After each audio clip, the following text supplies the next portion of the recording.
Hello, welcome to Motivation Moments. I am your coach, Apostle Suzanne Howard, and I'm coming to you straight from the book today. I want to read something to you.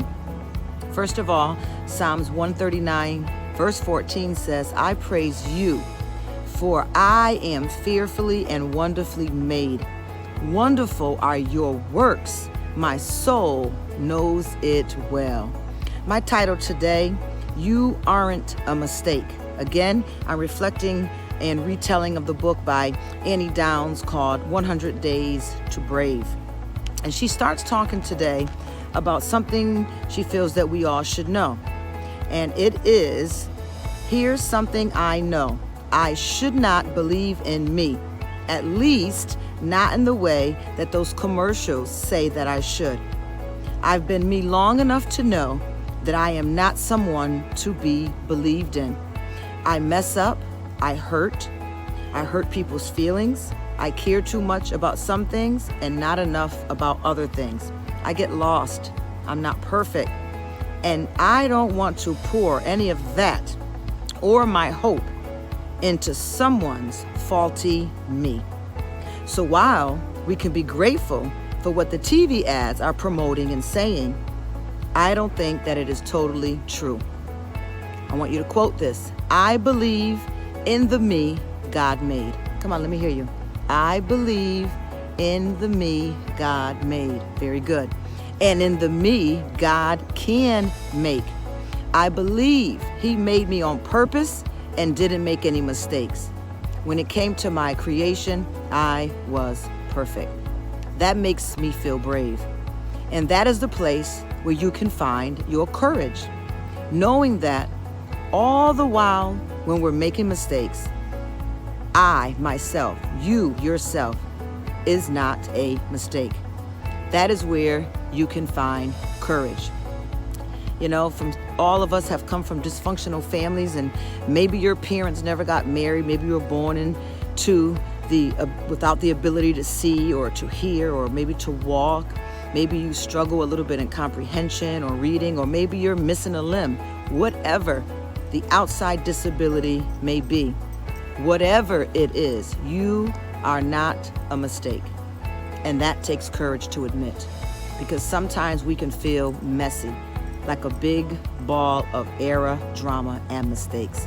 But God doesn't make mistakes.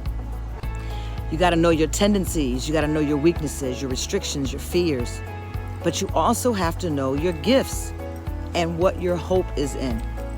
It's where those meet, where God resides.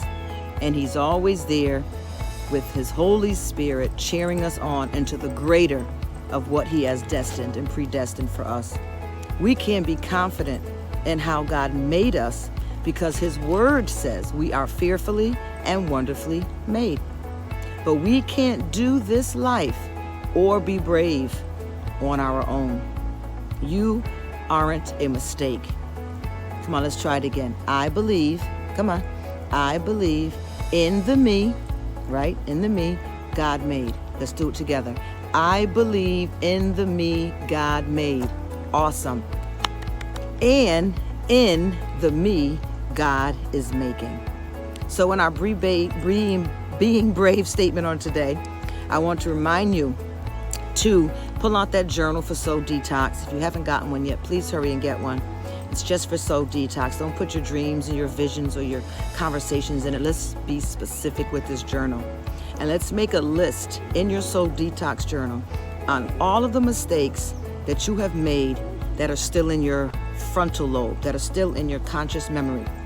Because for every dream, every mistake that lies there, that means you haven't processed it yet. You haven't forgiven yourself from it. And where there's unforgiveness of self, there's also going to be shame and guilt.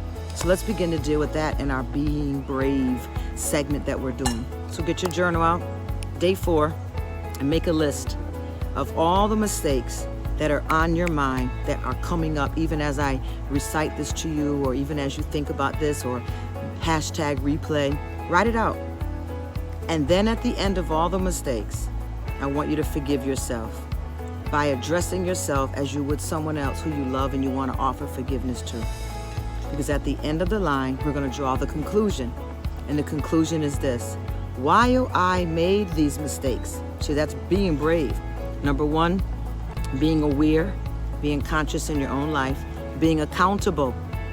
It's okay. It doesn't matter what the circumstances were, the situation was, who set you up, why you made the mistake, what were all the underlying functions to what led you to do what you did. None of that matters now today, because today we're only dealing with one part, knowing that though we make mistakes, we ourselves are nobody's mistake.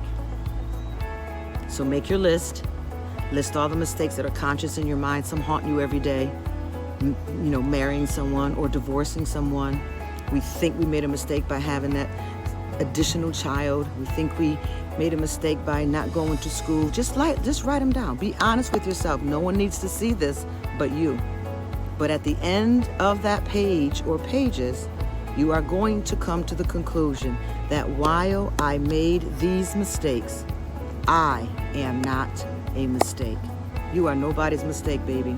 And I want you to start thinking like you were made on purpose, living like you were made on purpose, daring to be truthful and brave and courageous in all of your mistakes, being conscious, current in your day-to-day life. And all old things are going to pass away, and God is going to make all things new. Okay? That's it for today. It's a pretty heavy way to start a Monday. God bless you all. Thank you for tuning in. I love you, and I can't wait to reach with you on tomorrow morning as we go reaching for Brave, 7:45 a.m. God bless you. Thank you so much.